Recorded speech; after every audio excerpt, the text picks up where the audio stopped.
ஜாடிவி நேர்களுக்கு அன்புடன் நம்மோடு மூத்த அரசியல் விமர்சகர் திரு ரவீந்திரன் துரைசாமி இணைந்திருக்கிறார். வாருங்கள் அவரோடு பேசுவோம். சார் வணக்கம். வணக்கம் மார்ஷல். எடப்பாடி பழனிசாமி அவர்கள் ரொம்ப நாட்களாகவே அமைதியாவே இருந்தது. இந்த விஜயனுடைய மாநாட்டு குறித்து நெகட்டிவா எந்த கருத்துன்னு சொல்லாம கட்சி நிர்வாகிகள்கிட்ட யாரும் விஜயை பத்தி விமர்சிக்க வேண்டாம் அப்படின்னு சொல்லி இருந்தாரு. பாராட்டி பேசினாரு. விஜய் கூட்டணிக்கு வருவாரு அப்படின்னு ரொம்ப எதிர்பார்த்துட்டு இருந்ததா நிறைய பேர் சொன்னாங்க. இப்ப விஜயனுடைய இந்த அறிவிப்பு எடப்பாடி பழனிசாமிக்கு எப்படி இருக்கும்? எடப்பாடி பழனிசாமியை பொறுத்த அளவுல அவர் கூட்டணிக்கு வந்து ஒரே ஆளுக்கு மட்டும்தான் அவர் கூட்டணிக்கு பயன்படுவார். அது டாக்டர் ராமதாஸ். நான் தெளிவாக அதை நான் சொல்லிட்டு தான் இருக்கிறேன். சேலம், விழுப்புரம், சிதம்பரம், கள்ளக்குறிச்சி, நாமக்கல் எடுத்து பாருங்க. திமுகவோட பெரிய கட்சி அதிமுக. தமிழகம் முழுவதும் திமுக பெரிய கட்சி. தேர்தல் வெற்றியில் ஸ்டாலினுக்கு இணையானவர் அல்ல எடப்பாடி பழனிசாமி. ஸ்டாலினுக்கு இணையானவர் அல்ல எடப்பாடி பழனிசாமி. ஸ்டாலினுக்கு இணையானவர் அல்ல எடப்பாடி பழனிசாமி. இதுதான் என்னோட கருத்து. Caste neutral leader Stalin. இசைவாளர் சமுதாயத்தை சேர்ந்தவர். Pan Tamil Nadu leader.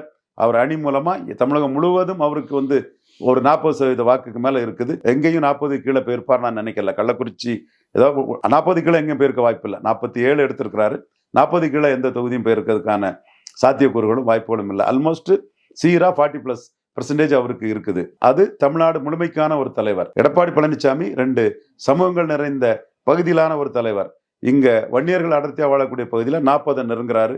கொங்கு வேளாளர் அடர்த்தியா வாழக்கூடிய பகுதியில் 30 நெருங்குறாரு. நாடார், முக்குலத்தோர், சென்னை நகரம், டெல்டா இங்கெல்லாம் வந்து ரொம்ப மோசமான பொசிஷன்ல இருக்கிறாரு. ஸோ இந்த சூழ்நிலையில அவர் கூட வந்து கூட்டணி அமைத்து பலம் பெற முடியும் என்றால், நான் கரெக்டா பேசக்கூடியவன் டாக்டர் ஐயா ஒருத்தரால மட்டும்தான் அந்த பலனை பெற முடியும். அது தர்மபுரி உட்பட. தர்மபுரியில் 23% ஓட்டு நல்ல ஓட்டு. கன்னியாகுமரியில் போலர் ஸ்டேஷன்ல 4% போகக்கூடியவங்க, பாண்டிச்சேரியில் போலர் ஸ்டேஷன்லையும் கன்னியாகுமரியிலையும் போலர் ஸ்டேஷன்லையும் நாம் தமிழர் சீமானி கீழே போகக்கூடியவங்க, தர்மபுரியில் 23% அன்பழகம் எடுத்து நிரூபிச்சு காட்டுறாருன்னா, வன்னியர்கள் அங்கே வந்து அவருக்கு 10.5க்காக பெரிய அளவுக்கு அவருக்கு வாக்களிச்சிருக்காங்க. ஸோ இது பாராளுமன்ற தேர்தல், சட்டமன்ற தேர்தல்லாம் நீங்க சொல்லலாம். எல்லா கட்சிக்கும் அக்கு வேற ஆணி வேற தெரியும். தேமுதிகவுக்கே தெரியும். என்டிஏல இருந்தா நம்ம என்டிஏ 4-5 சீட்டு ஜெயித்திருக்கோம், விஜய பிரபாரம் ஜெயித்திருப்பாருங்கிறதா தேமுதிகவோட நிலைப்பாடு. வெளியே சொல்லலையே தவிர இந்த நிலைப்பாடு 100க்கு 100 இருக்கு. ஐயா எடப்பாடி பழனிசாமி அவர்களே, நான் சொன்னா கரெக்டா இருக்கும். தேமுதிக என்டிஏல இருந்திருந்தா என்டிஏக்கு 3-4 சீட்டு ஜெயித்திருக்கோம், விஜய பிரபாரம் ஜெயித்திருப்பாரு. எடப்பாடி பழனிசாமிக்கு ஓட் டிரான்ஸ்பரிங் கெப்பாசிட்டி இல்லாதனால கம்பேரிட்டிவ்லி பக்கத்தில் உள்ள அதிமுக தொகுதிகளை விட தேமுதிக குறைவா வாக்கெடுத்துங்கிறத அவங்க தெளிவா நம்புறாங்க. இதை சொல்லக்கூடிய ரவீந்திரன் துரைசாமி தான். பாமக பொறுத்தவரை 2ஆம் கட்ட தலைவர்கள் அதிமுகவுடன்னா இந்த பகுதிக்குள்ள வந்து ஒரு 40 வன்னியர்கள் அடர்த்தியா இருக்கக்கூடிய தொகுதிக்குள்ள வந்து நாம வந்து வெற்றி பெற்றிருக்க முடியும் கணிசமாங்கிறதையும் நம்புறாங்க.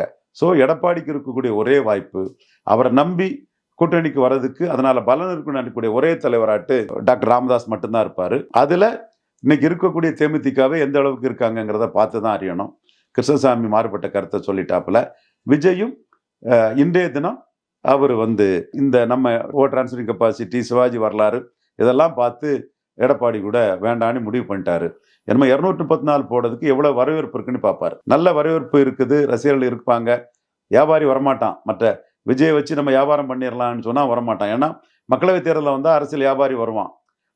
இப்போ வந்து சட்டமன்ற தேர்தலில் வரும்போது மக்களவை தேர்தலில் அந்த அவனுக்கு என்ன லாபம் கிடைக்குன்னு அந்த அரசியல் வியாபாரி வரமாட்டாங்க. விஜய், கமல்ஹாசன் கூட கார்பரேட்ஸ் ஒரு 10-15 பேர் வந்தாங்க. ஒரு முக்கியமாக ஆயிரும்ங்கிற வந்தால அந்த மாதிரிலாம் விஜய் ஆட்டம் இல்லை. ஆனால் அது கண்டு விஜய் பதறாம கலங்காம சீமான் 214 ஒரு கட்டத்தில் போட்டு இப்போ எவ்வளவு மணிமணியான வெயிட்டான கேண்டிடேட் எல்லாம் சீமானுக்கு வராங்கல்ல, அந்த மாதிரி நீங்க கிடைக்கிற கேண்டிடேட்டை வச்சு 214 போட்டு விஜய் களமாடணும். அதுதான் விஜய்க்கு சரியா இருக்கும். எடப்பாடி பொறுத்த அளவில் விஜய் களமாடுறது எடப்பாடியும் பாதிக்கும். அதுல ஒரு வேளையில எடப்பாடி பாதிக்குங்கிற அச்சப்பட்டாருன்னா மீண்டும் ஆஃபர் கொடுக்க வரலாம். அது கடைசியா விஜய் எடுக்க வேண்டிய ஒரு முடிவு. ஆனா என்னோட ஒரு அனுமானம், பலம் நிரூபிக்காம நீங்க கூட்டணி போனீங்கன்னா உங்களுக்கும் அது பிற்காலத்துல விஜய் ஒரு ஃபோல்ஸே இல்லை. எங்க ஓட்டு தான் விஜய்க்காவது ஓட்டு, அவர் எங்க பலத்தை நிரூபிச்சாரு விஜயகாந்த் மாதிரிங்கிறெல்லாம் கேள்விகள் வரும். ஸோ இன்னைக்கு பலம் நிரூபிக்காத விஜயும் எடப்பாடியோட கூட்டணி இல்லைங்கிறது தான் அஸ்ஸான் டேட்டு சொல்லியிருக்கிறாரு. ஸோ எடப்பாடிக்கு வந்து கூட்டணி அமைக்கிறதுங்கிறது குதிரை கொம்பான விஷயம். அது ஒரு கிள்ளுக்கீரன்னு அந்த விஷயத்த நினைச்சிட முடியாது. மிகவும் சிரமப்படுவாரு. ஓபிஎஸ் இழந்ததுனால தென் மாவட்டத்தில் செல்வாக்குள்ள காங்கிரஸ் வந்து எடப்பாடி பக்கம் வரவே மாட்டாங்க. அதே மாதிரி மேற்கு மண்டலத்திலையும் பலகீனப்பட்டனால பாஜக வந்து நாங்கள் அடுத்த கட்டமும் எடப்பாடி பழனிசாமி பலகீனப்படுத்திடுவோம், 13% கொண்டு போயிடுவோம்னு அண்ணாமலை தெளிவாட்டே சொல்லிடுறாரு. ராமசீனிவாசன் ரொம்ப சிறப்பாக பண்ணுறாரு. எல்முருகன் தன் பார்ட்டி நிலைப்பாடை தெளிவாக சொல்கிறாரு. கருநாராஜன் பார்ட்டி நிலைப்பாடை தெளிவாக சொல்கிறாரு. அவங்க டாக்டர் தமிழிசை அம்மையார் மட்டும்தான் கொஞ்சம் சுருதி பேதம் பாடிட்டு இருக்காங்க. பட் அவங்களும் டெல்லி பாஜக தான் முடியுங்கிற கருத்தை சொல்கிறாப்புல.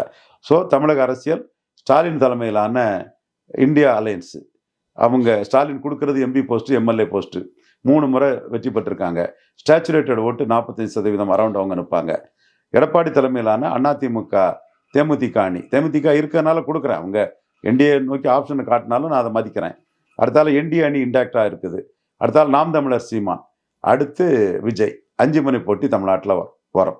இப்போ விஜய் அதிமுக கூட்டணியில வரமாட்டாரு, அதிமுக கூட கூட்டணி இல்லை அப்படின்னு அறிவிச்சிட்டாலும் ஒரு பத்திரிகையாளர் அன்னைக்கு சொல்றாரு அதிமுக கூட கூட்டணியில நிறைய அணிகள் இருக்குல்ல, அதுல ஒரு அணியோட வேணா கூட்டணிக்கு போக வாய்ப்பு இருக்கு, எம்ஜிஆர்னு சொல்றாரு, எம்ஜிஆர் காலத்து ஆட்களோட கூட்டணிக்கு போக வாய்ப்பு இருக்கு. நீங்க அதிமுக ஒருங்கிணைப்பு குழு, அது எம்ஜிஆர் செல்வாக்கை பற்றி, எம்ஜிஆர் ஒரு சினிமா ஹீரோ, விஜய் ஒரு சினிமா ஹீரோன்னு இவர் கேசி பழனிசாமி இவங்கெல்லாம் வச்சு ஒரு முயற்சி நடக்குன்னு சொல்றீங்களா?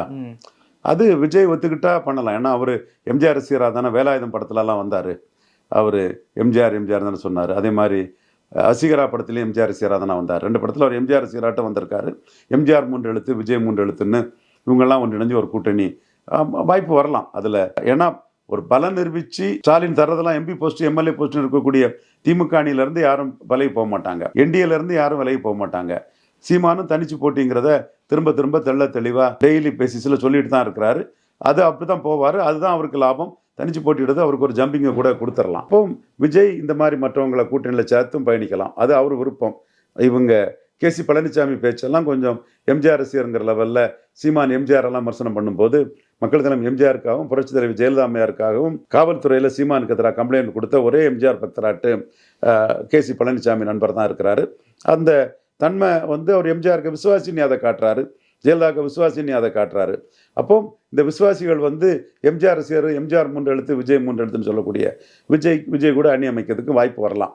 பெரிய அளவில் உள்ள பல நிரூபித்த கட்சிகள் விஜய் ஏற்றுக்கிறதுக்கு வாய்ப்பு கிடையாதுங்கிறதா என்னோட கருத்து. விஜய் இப்ப தனிச்சு தான் நிற்பேன் அப்படின்னு சொல்லிட்டாரு. விஜய்க்கு வந்த அந்த மாநாட்டு கூட்டம், விஜய்க்காக காத்திருக்கும் அதிமுக, இதையெல்லாம் வச்சு பாக்குறப்ப ஒருவேளை தனிச்சு நிக்கிறாருன்னு வச்சுக்கோங்க, சீமானுக்கு அது ஒரு பெரிய பாதிப்பா இருக்காதா? சீமானை மிஞ்சிட்டாருன்னா சீமானுக்கு அது சேலஞ்சிங்கா இருக்கும். சீமான் 8% பெரிய அளவுக்கு மிஞ்சி கொண்டு போவார்.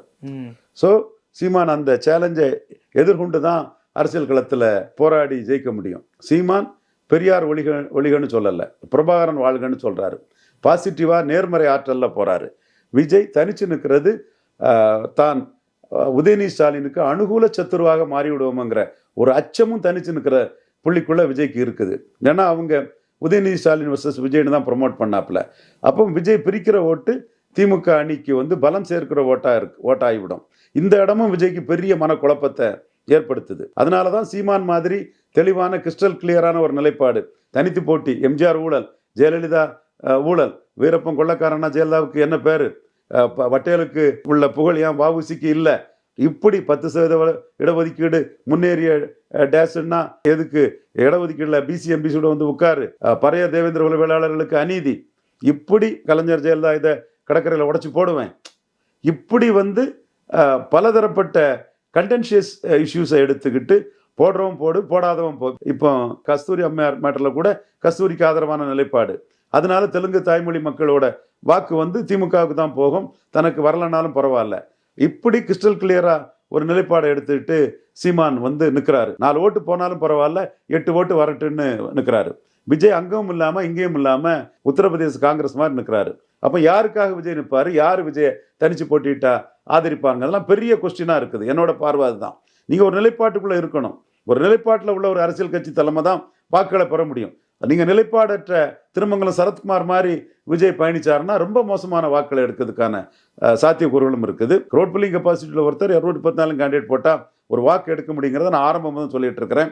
விஜய்க்கும் அந்த க்ரௌட் புல்லிங் கெப்பாசிட்டி எக்கச்சக்கமே இருக்குது. வெறி பிடிச்ச ரசிகர்கள் இருக்கிறாங்க. இதை பயன்படுத்தி 214 கேண்டிடேட் போடட்டு 5 முனையில் எவ்வளவு வருங்கிறத நம்ம பார்த்துருவோம். அப்படி நிரூபிச்சாதான் விஜய்க்கு அரசியலும் சினிமாவும் நிற்குமே தவிர கொள்கையற்ற கூட்டணிங்கிற பேரில் யாருக்கு பின்னாடியே சபார்டினேட் போனால் அரசியலும் அடிபட்டு போகும், பல நிரூபிக்காத விஜய் அந்த மாதிரி செய்தா சினிமாவும் அடிபட்டு போகும். பாருங்க சிவகார்த்திகேயன் எல்லாம் ரொம்ப கொஞ்ச காலத்திலே எப்படி புக் மை ஷோஸ்ல சிவகார்த்திகேயன் எங்கேயோ போயிட்டு இருக்கிறாரு, ரஜினி படத்தையே தாண்டிட்டு இருக்கிறாருன்னா விஜய் எல்லாம் ஏமாத்துறங்க அளவில் புக் மை ஷோஸ் ரிப்போர்ட் வருது. நான் புக் மை ஷோ ரிப்போர்ட்டை நீங்களே கன்ஃபார்ம் பண்ணிவிடுங்க, நான் சொல்கிறேன்னு யாரும் எடுக்காதீங்க. நான் வசூல் வரோம் ரேட்டு வரத்துக்கெல்லாம் மரியாதை கொடுக்க கிடையாது. அவன் வாய்க்கு வந்ததை அடிச்சு விடுவான். புக் மை ஷோஸுங்கிறது ஒரு கிரெடிபிலிட்டி உள்ளது, நம்பகத்தன்மை உள்ளது, ப்ரூவ் பண்ண முடியும், தப்புன்னா டிஸ்ப்ரூவ் பண்ணவும் முடியும். அந்த இதில் சிவகார்த்திகேயன்லாம் மேலே போயிட்டு இருக்கிறாப்புல. ஸோ இந்த தருணத்தில் விஜய் தன் இமேஜை காப்பாற்ற வேண்டியது முக்கியம். தனிச்சு போட்டிட்டு தான் அவருக்கு இமேஜை காப்பாற்ற முடியும். இன்னொருத்தரை லீடர்னு சொன்னால் எடப்பாடி ஊழல் செய்யலையா, கொடநாடு கொலை வழக்கை பற்றி ஏன் விஜய் பேசலைன்னு சீமான் கேட்பாரு. ஸோ சீமான் விடமாட்டார். நீங்கள் கத்தி கத்தி பேசுறதுங்கிற லெவலில் சீமானை நீங்கள் விமர்சனம் பண்ணதில் உங்களை விட்டு வைக்கிறதாட்டே சீமான்ட்ட எண்ணமே இல்லை, திட்டமே இல்லை. நீங்கள் அன்பை காட்டுங்க, வாழ்த்தை தெரிவிக்கிங்க, என்ன காட்டுனாலும் விடமாட்டார். பறையர் தேவேந்திர குல வேளாளருக்கா நான் கத்தி தான் பேசுவேன். நீங்கள் பறையர் தேவேந்திர குல வேளாளர் அருந்ததியில் அங்கேயும் இங்கேயும் இல்லாமல் இங்கேயும் இல்லாமல் முடிவெடுக்க முடியாமல் நடுப்பில் போய் அடிபடுங்கன்னு அவர் பேசத்தான் செய்வார். அப்படி பேசினாதான் அவர் பறையர்களுக்காகவும் தேவேந்திர குல வேளாளருக்காகவும் தமிழர்கள் நிற்காருங்கிறத மக்கள் மத்தியில் கொண்டு போக முடியும். வாழ்த்து தெரிவிச்சுட்டாருங்கிறதெல்லாம் விட்டு வைக்க மாட்டார் சீமான். இன்னும் அடிக்க தான் செய்வார். இப்பவும் இந்த விளக்கத்தை கொடுக்கலன்னா ரொம்ப அடிச்சு துவச்சிருப்பாரு கூட்டணி போறதுக்கு. கூட்டணி போறவங்கள அவர் எப்படி அடிக்கிறாரு பாத்தீங்களா, நோட்டுக்கு சீட்டுக்கு விலை போறவங்கன்னு. அதுல இருந்து இப்ப விஜய் தற்செயலும் தப்பி இருக்கிறாரு. எப்படி வரப்போகுது என்ன வரப்போகுதுங்கிறத பொறுத்திருந்து பார்ப்போம். மீண்டும் விஜய்க்கு நான் சொல்றது, நீங்களே அறிக்கை விட்டு 234க்கும் ட்ரை பண்ணுங்க. இன்பதுரை அவர்கள் சமீபத்துல திருமாவளவன் அவர்களை அழைச்சிருந்தாரு, ஒன்று சேர்ந்து பயணிப்போம் வாங்க அப்படின்னு. திருமாவளவன் அதுக்கும் முடியாதுன்றார், அதெல்லாம் கூட்டணி வேற, நாங்க இங்கதான் இருக்கோம் அப்படின்னு. திருப்பி திருப்பி எல்லாரையும் கூட்டு பாருங்க, யாருமே வர மாட்டாங்க. எடப்பாடி பழனிசாமிக்கு இருக்கிற வாய்ப்பு தான் என்னங்க சார்? அவர் கருணாநிதி மாதிரி 233 கருணாநிதி 77ஆம் ஆண்டு நின்ன மாதிரி 234 ஒரு தனியாக நிற்க வேண்டிய சூழ்நிலை தான் இவர் வரும். ஒரு வேளையில தேமுதிக இந்த மாதிரிலாம் ஒரு 30 சீட்டுக்கு தக்கன சில கட்சிகள் கூட்டணிக்கு வரலாம். மற்றபடி அவர் ஆல்மோஸ்ட் தனிச்சு போட்டியிடக்கூடிய ஒரு சூழ்நிலை தான் வரும். ஏன்னா அவர் ராமதாஸ் தவிர அவர் யாருக்கும் ஓட் ட்ரான்ஸ்ஃபர் பண்ணி சீட் கன்வெர்ட் பண்ணி கொடுத்துட முடியாது. ஸோ சீட் கன்வெர்ட் பண்ணி கொடுக்க முடியாதவரை நம்பி யார் போவா? திரும்ப சீமான் கூட கொஞ்சம் ஆசைப்பட்டு சில விஷயங்களை விக்கிரவாண்டியில் பேசினார். 20% ரெட்டையில ஓட்டு அப்படியே உதயசூரியனுக்கு போயிட்டு, 10% ரெட்டையில வன்னியர் ஓட்டு அப்படியே மாம்பழத்துக்கு போயிட்டு, சீமானுக்கு எதிர்பார்த்தாரு, ஒண்ணுமே வரல. தலைக்கு வந்தது தலைப்பாயோட போச்சு. எடப்பாடி கூட்டணி போயிருந்தாருன்னா எங்க ஓட்டு டிரான்ஸ்ஃபர் ஆயிருக்கும். அப்ப யாருக்கு எடப்பாடியால ஓட்டை டிரான்ஸ்ஃபர் பண்ணி எம்எல்ஏ ஆக்க முடியும்? விஜய் அவர்களே புரிஞ்சுக்கிடுங்க, நீங்களே அறிக்கை விட்டு அதை க்ளோஸ் பண்ணிருங்க. எடப்பாடியெல்லாம் ஓட் டிரான்ஸ்ஃபர் பண்ணி விஜய் கட்சி ஆட்கள் எம்எல்ஏ ஆக மாட்டாங்க. சீமானே அதை புரிஞ்சுக்கிட்டு வெளியேறிட்டாரு. தேமுதிக வெற்றி பெறல என்றாலும் வேற கூட்டணி இல்லாம தனிச்சு போட்டியிடாம என்டிஏவா ஏடிஎம்கேன்னு இருக்கிறாங்க. விஜய் அவர்களுக்கு மீண்டும் சொல்றேன், எடப்பாடிக்கு ஓட் டிரான்ஸ்ஃபர் கெப்பாசிட்டி இல்லை. அவர் ஓட் டிரான்ஸ்ஃபர் பண்ணி சீட் கன்வெர்ட் ஆகாது. நீங்களே இந்த இவர் புஷி ஆனந்துக்கு அறிக்கையை நீங்களே என்டால்ஸ் பண்ணி நீங்களே அறிக்கை விட்டு முழுக்க கமாலில் முற்றுப்புள்ளின்னு வைக்கிறது தான் விஜய்க்கு நல்லது. ஸோ 5 முனை போட்டி, யார் யாருக்கு என்ன பலங்கிறத பாசிட்டிவா தான் பார்க்க முடியும். கலைஞருக்குள்ள எதிர்ப்பு ஸ்டாலினுக்கு இல்லைங்கிறதும் உண்மை. நாம பேசுறது கரெக்டா வருது. இப்போ கூட நம்ம அதிரடி தாக்குதல் தான் விஜய் முடிவுக்கு காரணம்னு பல பத்திரிகையாளர் நம்மளை பாராட்டுறாங்க. சோ அந்த முடிவை இன்னும் உறுதிப்படுத்தக்கூடிய அளவுக்கு விஜயே சொல்லி நல்ல முடிவை விஜய் எடுக்கட்டு. நிறைவா ஒரு கேள்வி சார், நிறைய விஷயத்த கணிச்சிட்டீங்க.